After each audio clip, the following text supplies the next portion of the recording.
মুক্তিযোদ্ধাকে আক্রমণের জের এবং রিপাবলিকে কথা বলায় মামলার দাবি। রিপাবলিকে কথা বলায় মামলার দাবি, যেমনটা খবর এই মুহূর্তে উঠে আসছে আপনাদেরকে জানাই আরও একবার। রিপাবলিকে কথা বলায় মামলা, দেশবিরোধী কাজ। আব্দুল হাই কানুকে ফের আক্রমণের চক্রান্ত। আব্দুল হাই কানুকে ফের আক্রমণের চক্রান্ত এবং যে খবর এই মুহূর্তে সামনে উঠে আসছে আপনাদেরকে জানাই, ইতিমধ্যে রিপাবলিকে সরাসরি সম্প্রচার হয়েছে তার সাক্ষাৎকার, যে কারণের জন্য কিছুটা হলেও বেকায়দায় পড়তে হচ্ছে ইউনূস প্রশাসনকে। বেশ কয়েকজনকে আটক করা হয়েছে যারা এই মুক্তিযোদ্ধাকে জুতোর মালা পরিয়ে দিয়েছিলেন। আর এই ঘটনার পর রিপাবলিক বাংলায় কেন কথা বলেছেন মুক্তিযোদ্ধা, দেশবিরোধী কাজ করেছেন আব্দুল হাই কানুকে ফের আক্রমণের চক্রান্ত, রিপাবলিক বাংলায় কথা বলায় মামলার দাবি। দেশদ্রোহিতে মামলা শুরুর দাবি, মামলা শুরুর দাবিতে বিক্ষোভ। রিপাবলিক বাংলার নামে উঠছে স্লোগান, ইউনূসের ত্রাস republic Bangla. Senior editor Mayukh Ranjan ঘোষের মুখোমুখি হয়ে কি জানিয়েছিলেন তিনি এই মুক্তিযোদ্ধা, একবার আপনাদের সামনে রাখি, শুনুন। যে কারণে কার্যত রাতের ঘুম উড়ে গিয়েছে ইউনূস প্রশাসনের। ভারতীয় টেলিভিশন শুধু নয়, বিশ্ব টেলিভিশনে প্রথমবার আব্দুল হাই কানু, মুক্তিযোদ্ধা, যাকে গলায় মালা পরানোর জায়গায় জুতোর মালা পরানো হয়েছে। প্রথমেই কানু সাহেব, আমি সেই সমস্ত মানুষ যারা মুক্তিযোদ্ধার সঙ্গে ছিলেন, সেই সমস্ত ভারতীয় সেনা, ইন্দিরা গান্ধীর দেশ থেকে আমি ময়ূক রঞ্জন ঘোষ বলছি, হাত জোর করে আমরা ক্ষমা প্রার্থী কানু সাহেব। অমানবিক অত্যাচারের সময় আমি সারা ভারতবাসীর জনগণের কাছে আমরা কৃতজ্ঞ মুক্তিযোদ্ধারা। আমরাও কৃতজ্ঞ। এবং 1 কোটির ঊর্ধ্বে শরণার্থী কে খাওয়ানো পড়ানোর দায়িত্ব সে ভারত মাতা শ্রীমতী ইন্দিরা গান্ধী যে দায়িত্ব নিয়েছিলেন ভারত সরকার এবং ভারতের জনগণ। এই জিনিসগুলো তো ভুলে যাচ্ছে মোহাম্মদ ইউনূস আর তার বাহিনী, তো ভুলে যাচ্ছে কানু সাহেব। ওনারা পারে নাই, বাস্তবায়ন করতে পারে নাই। আপনাকে তো ভারতের দালাল বলা হবে। আমাকে শুধু ভারতের দালাল বলা হয় নাই, আমাকে মাটিতে শুয়াইয়া জামাত শিবিরের ক্যাডারেরা আমার গলায় ছুরি বসাই দিছে এবং আমারে লাথি মারে আর বলে, মালাউনের দালালেরা তোদেরকে জবাই করি। মিত্রবাহিনীর সহযোগিতা মুক্তিযুদ্ধে যে স্বাধীনতা অর্জন করেছিলাম, আমি কি সে বাংলাদেশে আছি না পাকিস্তানের বড় বড় বাহিনী কুকুরদের শাসনামলে আছি? আমি এ উত্তর আপনার কাছে চাই।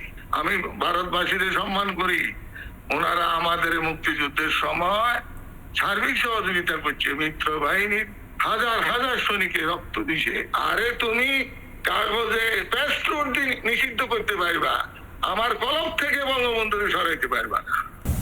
রিপাবলিক বাংলা টানা কভারেজ, রিপাবলিকে আব্দুল হাই কানুর সাক্ষাৎকার সম্প্রচার। জামাতিদের বিরুদ্ধে ব্যবস্থা ইউনূসের, ব্যবস্থা নিতে বাধ্য হলো ইউনূস প্রশাসন।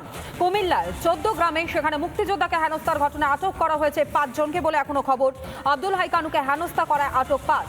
ভয়ে কাঁপছে এই মুহূর্তে ইউনূস, নিজের পিঠ বাঁচানোর মরিয়া চেষ্টা চালাচ্ছে কি ইউনূস। মোহাম্মদ ইউনূস, যে ছবি ইতিমধ্যে আপনাদের সামনে আমরা দেখাচ্ছি, ইতিমধ্যে এই ছবি ভাইরালও হয়ে গিয়েছে, গোটা দেশে ছিছি করছে এবং এই ঘটনায় কার্যত নিন্দায় মুখ পুড়েছে এই মুহূর্তে গোটা বিশ্বের কাছে মোহাম্মদ ইউনূসের।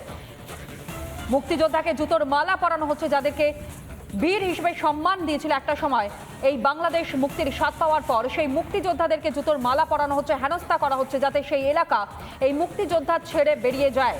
অবশেষে যখন রিপাবলিক বাংলা লাগাতার সম্প্রচার করে, রিপাবলিক নেটওয়ার্ক এই খবর সম্প্রচার করে, এই লাগাতার সম্প্রচারের কারণে কিছুটা হলেও হয়তো পেছনে হটতে বাধ্য হলো ইউনূস প্রশাসন।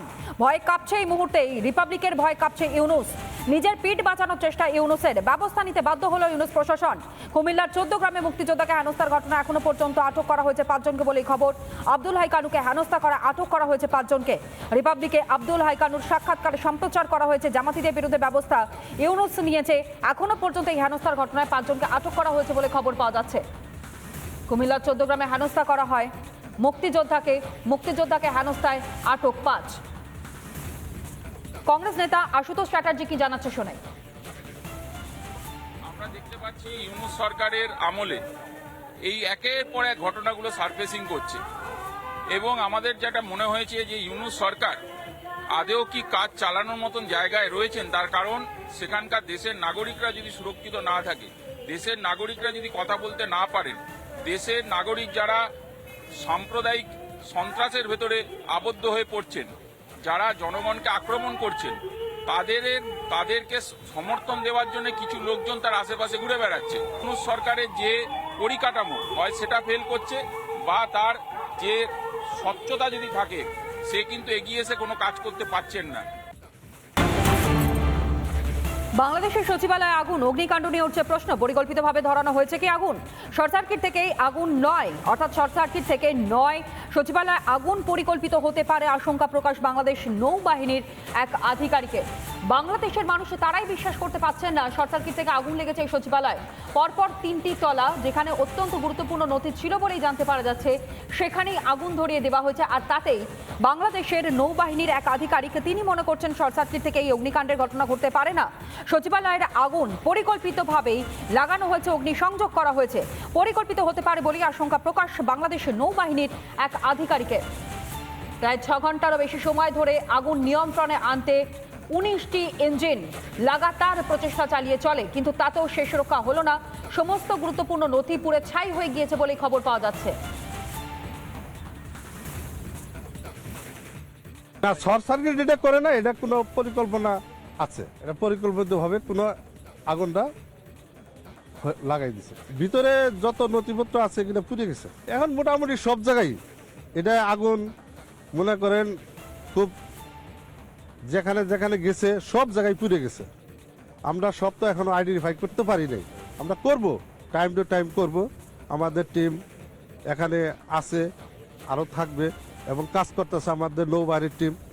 মনে হলো যে এটা কোনো পরিকল্পিতভাবে এটা লাগছে, মনে হচ্ছে বিভিন্ন এটা জায়গা থেকে হয়েছে। মানে এটা একটা জায়গায় থেকে না, একটা সরকার শর্ট সার্কিট হলে একটা জায়গায় থেকে হয়, এটা হয়েছে কয়েকটা জায়গা থেকে। একটা 50 মিনিটের মধ্যে আগুন ধরে 6 তলায়, এবং আমাদের ফায়ার ব্রিগেডকে 1:52 মিনিটে খবর দেওয়া হয়, এবং তারা 1:54 মিনিট থেকে তাদের কাজ শুরু করে, এবং সকাল 8টায় আমাদের 8:05-এ আমাদের আগুন সম্পূর্ণ নিয়ন্ত্রণে আসে। আমরা এখন ভিতরে কি হচ্ছে তা আমরা ভিতরে দেখব, এবং পুরো সার্চ করার পরে কোনো কিছু পাওয়া যায় কিনা আমরা আপনাদের জানাতে পারবো। এটার ব্যাপারে আমরা একটা তদন্ত কমিটি গঠন করে দিচ্ছি। ক্যাবিনেট সেক্রেটারি অলরেডি ইনস্ট্রাকশন দেওয়া হয়েছে, হোম সেক্রেটারি অলরেডি ইনস্ট্রাকশন দেওয়া হয়েছে একটা তদন্ত কমিটি, হাই পাওয়ার একটা তদন্ত কমিটি করে দেওয়ার জন্য। এটা ইনভেস্টিগেশনের আগে আমি তো বলতে পারবো না, ইনভেস্টিগেশনের পরে আপনাদের আমরা জানাবো। শুনুন, অ্যাক্সিডেন্ট তো সব জায়গায় হইতে পারে, এটা তো এই জন্য তো অ্যাক্সিডেন্ট বলা হয়। সচিবালয় হইতে পারে, দেখো তো সচিবালয়ের ভিতরে তো গাড়ি রাখা হয়, ফায়ার ব্রিগেডের গাড়ি। গাড়ি প্রবেশে কিছু সীমাবদ্ধতা আছে, বিশেষ করে বড় গাড়িগুলি ঢুকানো কঠিন ছিল। বাট আমরা আমাদের বড় যে লেডার যেগুলি আছে, এপিএল যেগুলিকে বলি, সেগুলিকে এখানে সামনের গেট ভেঙে আমরা 2টা গাড়ি ঢুকিয়েছি, এবং বর্তমানে আমরা আগুনকে কন্ট্রোলে নিয়ে এসেছি। 6, 7, 8, 9 এই 4টা তলায় আগুন ধরেছে। বর্তমানে আমাদের ফায়ার ফাইটাররা দালানের ভিতরে কাজ করছে, এবং প্রতিটা রুম সার্চ করে করে আগুন নিভানোর ব্যবস্থা করেছে, এবং মোটামুটি এটা প্রায় শেষের দিকে। বগুড়া জেলা অসুস্থ আওয়ামী লীগের সাধারণ সম্পাদক কারাগারে যাওয়া 6 দিনের মধ্যেই অসুস্থ হয়ে পড়েন রাগিবুল আহসান। জেলের মধ্যে অসুস্থ রাগিবুল আহসান হৃদরোগে আক্রান্ত হয়েছেন জানিয়েছে জেল কর্তৃপক্ষ। বুধবার বিকেলে বুকে ব্যথা অনুভব করেন এই রাগিবুল আহসান। ভর্তি করা হয় শহীদ জিয়াউর রহমান মেডিকেল কলেজে। অবস্থার অবনতি হতে থাকে। অবস্থার অবনতি ঘটলে ঢাকায় জাতীয় হৃদরোগ ইনস্টিটিউটে ভর্তি করা হয় তাকে। এর পেছনে রয়েছে কোনো রকমের কোনো ষড়যন্ত্র, এর জবাব দেবে ইউনূস প্রশাসন।